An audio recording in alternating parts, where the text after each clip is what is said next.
Addiction is many times very spiritual. There's a spiritual root to that, to addictions. I shared in the video that this comment was left on what has come in during my channeled sessions with clients, during one-on-one readings around addiction, whether it's my client that suffers from addiction or someone that in their life, their child, their parent, etc. I've always been shown the spiritual root to it.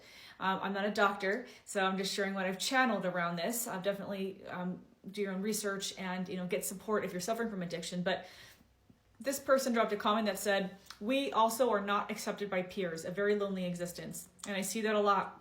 The people that I have channeled for that have suffered from addiction, or when I've channeled for their children who suffer from addiction, they are very lonely. They have felt like they don't belong. A lot of times it started in childhood. They might be, I see that addiction and starseeds intersect a lot of times, what we call starseeds.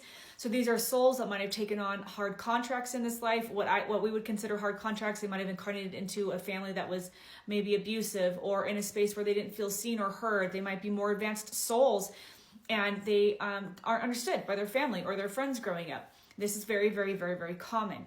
So you are here for a reason. You are here with a mission and on purpose. But since we're not taught that, I clear my throat when I'm channeling sometimes, so bear with me. But since we're not taught we're here on purpose, we don't know why we're feeling so disconnected, why we feel so alone. So many times we turn to substances. Not only do substances numb and help us to kind of blend, but they disconnect us from hearing our higher self. They disconnect us from our spiritual gifts. So I have clients who are telepathic when they were younger. I see this a lot with empaths. I was an empath. I am an empath, but I remember growing up as an empath, feeling people's feelings, and I didn't know what was going on until just recently in my life when I woke up. So if you are experiencing, maybe even speaking to imaginary friends, but they're not really imaginary. So as a child, those things aren't understood. Society tells us what we should and shouldn't do, how we should be, and if we don't conform and we don't know how to be accepted for who we are, a lot of times people turn to substances. And it can be very, very lonely because we're taught in society that people with addictions, there's something wrong with them. Maybe there's mental health issues, or they're bad, they're not safe to be around.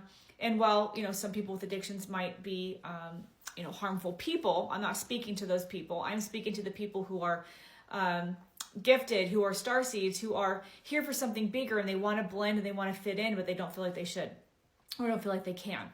When you get to the root of where did the addiction start, what is it what does the addiction do for you?